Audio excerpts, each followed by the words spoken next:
여호와 하나님께서 아브라함에게 땅에 대한 언약도 또다시 수여하고 계십니다. 아브라함이 하나님의 언약의 말씀을 듣고 하나님께 약속에 대한 증거를 요구합니다. 주 여호와여, 내가 이 땅을 소유로 받을 것을 무엇으로 알리이까? 이 말은 아브라함이 믿지 못하여서 하나님께 질문한 것이 아니라 기대하는 마음으로 하나님께 질문하고 요구하는 것입니다. 그 이전에 이미 아브라함이 여호와를 믿었노라, 그렇게 성경이 기록하고 있기 때문이죠.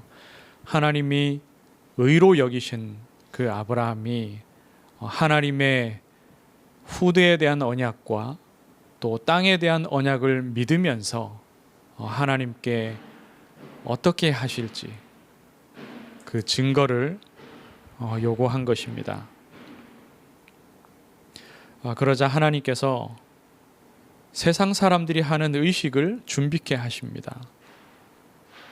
하나님을 위한 희생의 제사의 의미를 가지며 또 동시에 세상 사람들이 하는 것과 같은 그러한 계약의 의식을 준비케 하신 것입니다.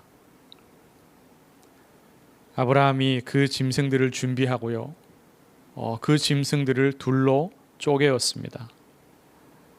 그리고 하나님의 횃불이, 타는 횃불이, 하나님을 상징하는 그 횃불이 그 쪼갠 짐승들 고기 사이를 지나갔습니다.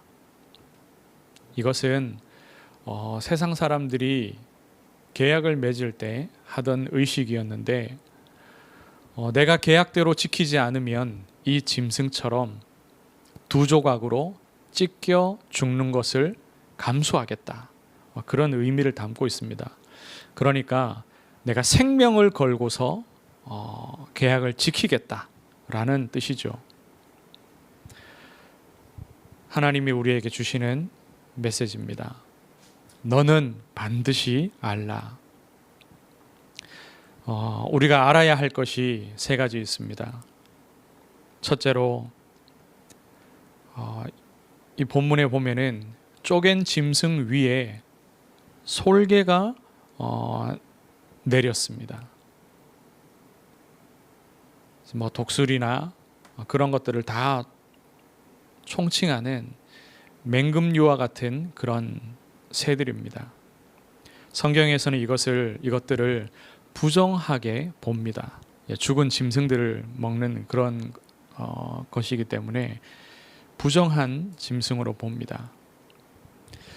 그런데 이 새가 영적으로는 사단을 의미합니다. 하나님과 아브라함이 영적으로 교통하는 그 장소에, 그 시간에 하나님과 아브라함 사이에 계약을 상징하는 그 짐승들을 먹으려 이 솔개가 내려앉으려 한 겁니다. 이와 같이 사단은 성도와 하나님 사이의 교통을 방해합니다. 하나님이 하시는 언약의 일을, 언약을 성취하는 그 일을 방해하려 하고, 또 언약의 백성이 하나님으로부터 축복받는 것을 쪼아 먹으려 합니다. 예수님이 밭에 대한 비유를 하셨던 것처럼요, 새가 와서 그 축복의 씨를, 말씀의 씨를 쪼아 먹어버리는 것처럼 사단이 하나님 백성에 받는 그 은혜를 쪼으려 하는 겁니다. 사단이 하나님의 축복을 누리지 못하게 어떻게 하였느냐? 이스라엘 백성이 이방에서 계기 될 것이라 말씀하셨습니다. 처음에는 애굽에 손님으로 갔었죠. 요셉의 가족들로 애굽의 바로가 크게 환영한 그런 손님들로 애굽으로 들어갔었습니다. 그런데 시간이 지나서 애굽은 요셉의 가족들을, 아브라함의 그 후손들을 종으로 삼았습니다. 그리고 고통을 주었습니다. 사단도 결국에는 이렇게 자기의 발톱을 드러냅니다. 하나님 백성을 치고 고통을 안겨주며 하나님 백성의 축복을 놓치도록 계속해서 공격합니다. 그래서 이 사단의 역사를 반드시 알아야 합니다. 둘째로 하나님의 계획을 알아야 합니다. 하나님께서 아브라함의 후손들이 이방에서 객이 될 것이다, 나그네 될 것이다, 그렇게 말씀하셨는데 그 안에는 하나님의 계획이 있으며 그 하나님의 계획은 큰 축복을 주는 것입니다. 이방에서 객이 된 후에 400년 동안 고통받다가 그들이 나올 때 14절에 보면은 큰 재물을 이끌고 나올 것이다 말씀하셨죠. 이스라엘이 받은 축복은 큰 재물을 얻은 것만이 아닙니다. 그 수에 있어서 큰 민족을 이루고 나왔죠. 그리고 이 재물은요, 단순히 돈이 많은 것만 말하는 것이 아닙니다. 무언가 풍요로운 것만을 말하는 것이 아닙니다. 이제 가나안 정복을 앞두고 있죠. 가나안으로 들어가기 전에 하나님께서 이스라엘 민족의 수를 많게 하시고 또 부하게 하셔서 아주 강한 민족으로 하나님께서 만드신 것입니다. 출애굽할 당시에 이스라엘 민족의 수를 대략적으로 한 200만 정도로 봅니다. 어린아이와 여자를 다 합한 숫자죠. 장정만 60만이라고 했기 때문에 전체 수를 다 따졌을 때 대략 200만 정도 그 이상이 되지 않겠냐 이렇게 봅니다. 그런데 이스라엘 민족이 출애굽할 그 당시에 문헌을 보면은 애굽의 인구 총 인구 수가 약 300만에서 500만 정도입니다. 그러니까 애굽의 인구 절반 또는 3분의 2까지도 이 이스라엘 민족이 차지한 거죠. 애굽의 왕과 통치자들이 이스라엘 민족을 두려워한 것이 당연한 겁니다. 만약에 아브라함의 후손들이 계속해서 애굽으로 내려가지 않고 이 가나안 땅에서 계속 한 곳에서 거주하여 살았더라면 어떠했겠습니까? 주변에 강한 민족들에게 흡수될 가능성이 매우 큽니다. 몇십 명에서 또 몇백 명으로 심지어는 몇천 명까지도 불어날 수는 있었겠죠. 그런데 그 수가 점점 늘어나면서 주변의 강한 민족들이 이 아브라함의 후손들을 그냥 두지 않았을 것입니다. 먼저 칠 수도 있고요, 또는 화친을 맺으면서 교류할 수도 있겠죠. 그렇게 되면 아브라함이 그 민족의 후손들이요, 그 민족의 정통성을, 혈통을 온전히 유지해 나가기가 거의 불가능할 것입니다. 그리고 숫자가 민족의 정통성을 가진 채로 수가 많이 불어나는 것이 매우 어려웠을 것입니다. 그런데 하나님께서 이 아브라함의 후손들을 애굽 땅으로 보내셔서 처음에는 손님으로, 귀한 손님으로 애굽에서 고센 땅에서만 거주하면서 보호받는 그런 형편이었을 것이고요. 시간이 지나서 노예가 되고 나서는 애굽의 백성들과 단절된 그런 생활을 하면서 또 역시나 감시받는 가운데 이스라엘의 정통성을 지킬 수밖에 없는 상황에 있게 됩니다. 보호와 또 압제 가운데서 하나님의 축복을 입어 이 이스라엘의 민족은 수적으로 굉장히 번영하게 됩니다. 그 수가 너무나도 불어나게 되었죠. 이방에서 객이된, 이방에서 나그네 된 그것이 어찌 보면 굉장히 고통스럽고 또 어려운 수백 년을 그렇게 살아간다는 것이 어려울 수 있죠. 그런데 그 하나님의 계획은 다른 시각으로 볼 때에 굉장한 축복입니다. 하나님이 아브라함의 후손을 하늘의 별과 같이 많게 하시겠다고 약속하셨기에 그 약속을 이루시는 하나님의 방법입니다. 그리고 하나님께서는 그 약속대로 400년 후에는 돌아오게 하셨습니다. 셋째로 우리가 반드시 알 것은 복음을 놓치지 않아야 한다는 사실입니다.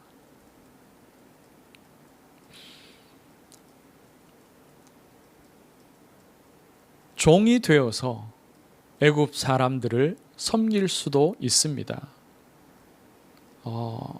하나님이 말씀하셨 부분에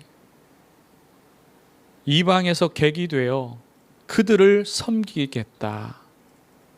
여기에서 섬긴다는 그 말은요, 자발적으로 존중하고 돕고 그렇게 섬기는 것이 아니라 억지로 강제에 의해서 섬기게 되는 것을 의미합니다.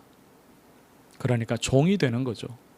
노예가 되어서 자신들의 주인인 애굽 사람들을 섬기는 것입니다.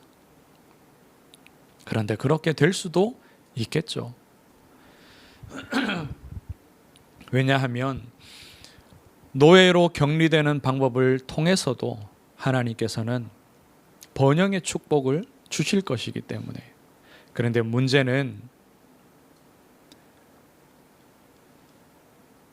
그들의 자녀들이 잔인하게 살해당한 것입니다. 이것은 비참한 재앙입니다. 물론 그 안에서조차도 영적인 의미가 있습니다. 그들이 당한 것은 재앙이지만 믿음을 잃고 하나님 자녀의 축복을 놓친 결과 맞게 된 재앙이지만요, 그 안에서조차 하나님의 계획이 무엇이냐? 이스라엘로 하여금 그리스도의 고난을 겪게 하시는 것입니다. 죄 없는데 아무 이유 없이 사로잡히고 그 살이 찢기고 피 흘려 결국은 죽임당하는 것이 하나님의 아들이 이 땅에서 그리스도로 오셔서 당한 고난과 핍박입니다. 하나님의 백성 이스라엘이 그리스도의 고난을 미리 참여케 된 것입니다. 그러나 이스라엘 민족 아브라함의 후대들에게 있어서는 자신들이 하나님 백성의 축복을 놓침으로 종이 되고 또 비참하게 자신들의 후손들이 죽임당한 것입니다. 출애굽기를 보면은 이스라엘 백성들이 언제부터 이렇게 극심한 고통을 당하였느냐? 요셉을 알지 못하는 새 왕이 일어나면서 그러한 일이 있었다라고 말씀합니다. 쉽게 말해서 요셉 같은 정말로 복음을 누리는 사람, 여호와 하나님의 성령이 충만히 임하는 사람이 요셉 이후로 없었다는 말이 되죠. 만약에 그와 같은 요셉 같은 복음의 사람, 그런 전도자가 세대마다 계속해서 일어났다면, 적어도 한 사람 이상 일어났다면 애굽에 어떤 영향을 주었겠습니까? 애굽의 왕들에게, 바로에게 영향을 주고 애굽의 수많은 지도자들에게 영향을 주어서 하나님이 이 민족과 함께하고 있구나, 하나님께서 이 민족을 통하여 우리에게도 복을 주고 계시는구나, 이것이 그들의 눈에 확인이 된다면 어찌 그들이 이스라엘 백성을, 이스라엘 민족을 종으로 삼고 그들을 잔인하게 죽이는 그런 일들을 할 수 있었겠습니까? 복음을 놓치지 않아야 됩니다. 이방에 객으로 보내신 것, 하나님의 축복을 받게 하시기 위한 것입니다. 그리고 또 다른 한편으로는 하나님의 축복을 그들에게 전달하기 위해서입니다. 하나님이 아브라함을 처음 부르실 때 약속하지 않으셨습니까? 너로 인하여 모든 민족이 복을 받게 하겠다. 이것은 이스라엘 백성의 근본적인 정체성입니다. 이건 하나님이 말씀하시든 말씀하시지 아니하시든 항상 근본적으로 그들에게 주신 소명인 것입니다. 둘째로, 반드시 언약대로 이루리라.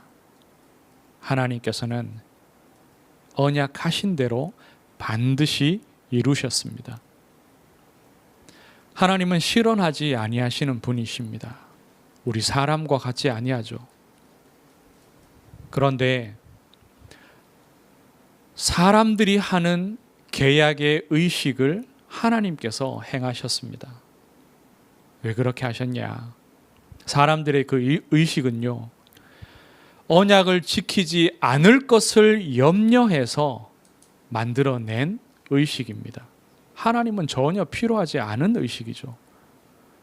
그런데 하나님께서는 연약한 아브라함을 위해서 증거를 요구하는 그 아브라함에게, 연약한 아브라함을 위하여서 하나님께서는 사람들이 하는 의식을 직접 보이신 것입니다.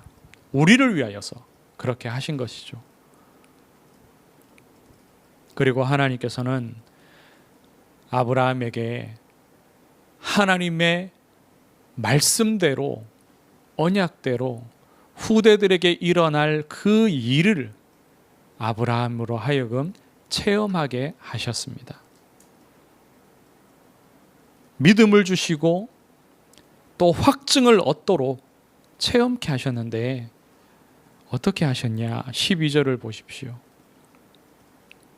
해질 때에 아브라함에게 깊은 잠이 임하고, 아브라함이 잠든 시간대가요, 늦은 밤이 아니에요. 해질 때에. 해가 진다고 바로 잡니까? 그렇지 않잖아요. 하나님께서 아브라함에게 깊은 잠을 주신 겁니다. 성경의 원어적인 원어를 보면은 여기에서 말하는 이 깊은 잠은요, 스스로 빠져드는 잠이 아니라 어떤 힘에 의하여서 깊은 잠이 자신에게 임하는 것을 의미합니다. 그러니까 아브라함이 스스로 피곤해서 졸거나 잠든 것이 아니라는 거죠. 하나님이 아브라함에게 깊은 잠을 주신 겁니다. 그리고 나서는 어떤 일이 일어났냐? 큰 흑암과 두려움이 그에게 임하였더니, 이건 역시도 하나님께서 그에게 주신 겁니다. 거대한 흑암의 두려움, 다른 성경에서는 이렇게 번역을 합니다. 거대한 흑암의 두려움, 그것이 아브라함에게 임하였습니다. 그래서 아브라함이 큰 두려움을 느낀 것이죠. 상상할 수 없는, 말로 표현할 수 없는 거대한 흑암의 그 두려움이 아브라함을 사로잡았습니다. 이것이 무엇이냐? 아브라함의 후손이 애굽에서 당할 영적이고 육신적인 고통을 말합니다. 사단에 의해서, 흑암의 역사에 의해서 그들이 당할 큰 고통을, 큰 두려움을 하나님께서는 아브라함으로 하여금 맛보게 하셨습니다. 하나님의 자녀로서 언약을 소유한 우리가 하나님이 주시는 믿음을 가져야 할 것이며, 마지막 때에 믿음의 사람들이 당할 핍박에 대해서, 또 하나님 떠난 백성들이 당할 그 고통에 대하여서 통감하는, 함께 그 마음을 가지는 것이 우리에게 필요합니다.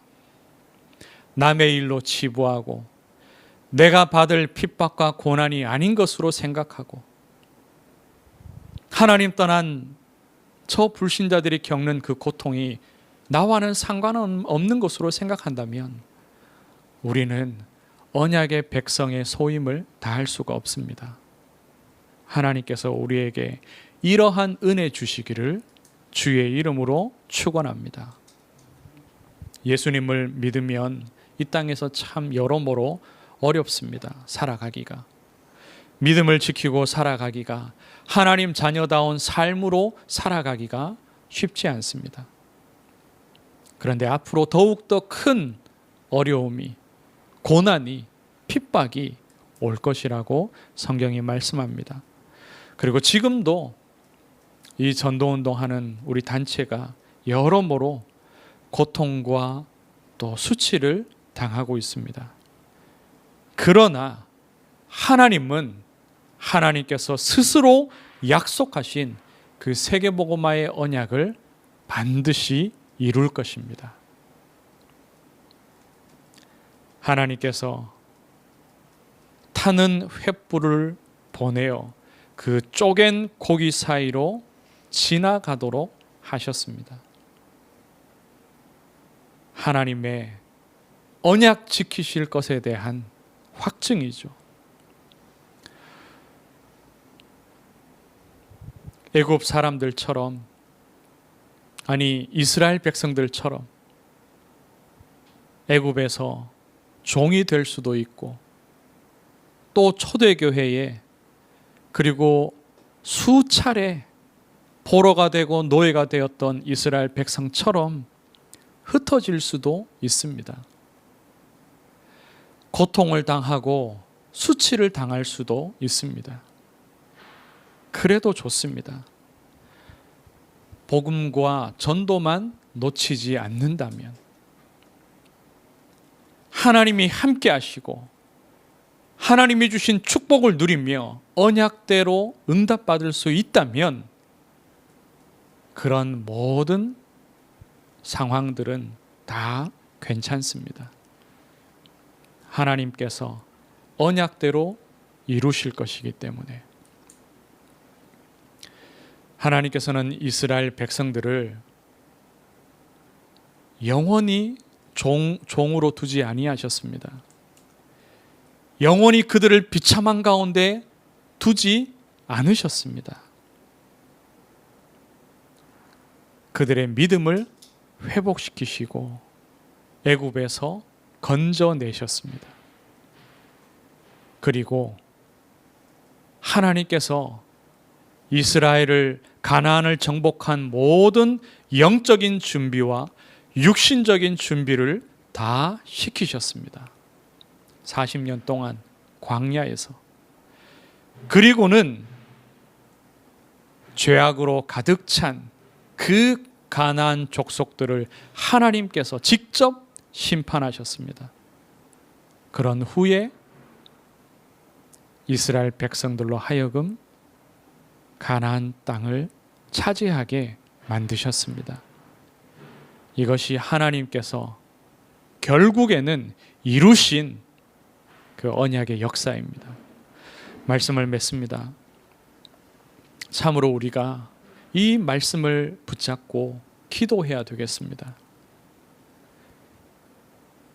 우리가 복음만 붙잡도록, 우리 후대가 복음만 붙잡도록, 그리고 우리와 우리 후대가 전도의 소임을 다하도록 기도해야 하겠습니다. 지난주에 현장에서 서울에 있는 큰 사찰에서 어떤 프랑스 청년을 만났습니다. 다른 팀이 먼저 만나고 나서 제게 연결을 시켜주셨는데요. 나중에 알고 보니까 그 청년의 이름이 데이빗이었습니다. 다윗이죠, 다윗. 그런데 그 청년은 예수님을 믿지 않는 청년입니다. 어머니의 신앙을 따라서 어릴 때부터 교회 생활을 하고 교회를 다녔습니다.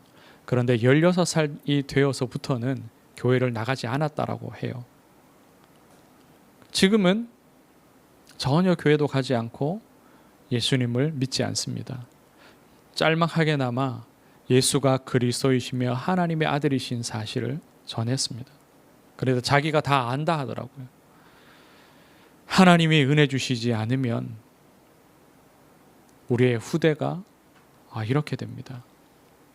그리고 하나님의 은혜 주신다면 우리 후대가 믿음을 잃은 그 가운데서 돌아올 것이고, 사단에게 종된 그 가운데서 해방되어 돌아올 것입니다.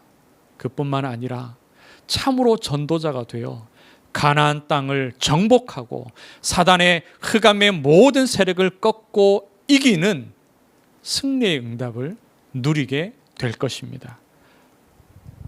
복음 누리도록, 전도의 소임을 다하도록 우리 선대가 기도의 끈을 놓치지 않기를 주의 이름으로 축원합니다. 하나님, 은혜를 감사합니다. 너는 반드시 알라고 말씀하셨으니 하나님, 우리의 영에, 우리의 심령에, 마음에 새겨주시옵소서. 주의 말씀이, 주의 언약이 잘 박힌 못처럼 참으로 각인되어서 늘 이 언약 붙잡고 기도하는 아브라함 같은 믿음의 조상이 되게 하여 주옵소서. 우리와 우리 후대와 우리 교회를 통하여서 하나님 세계복음화의 언약을 이루시옵소서. 모든 민족에게 복음을 주게 하시고 그 민족들을 생명 주어 하나님 나라로 인도하게 하옵소서. 살아계신 예수 그리스도의 이름으로 기도드리옵나이다. 아멘.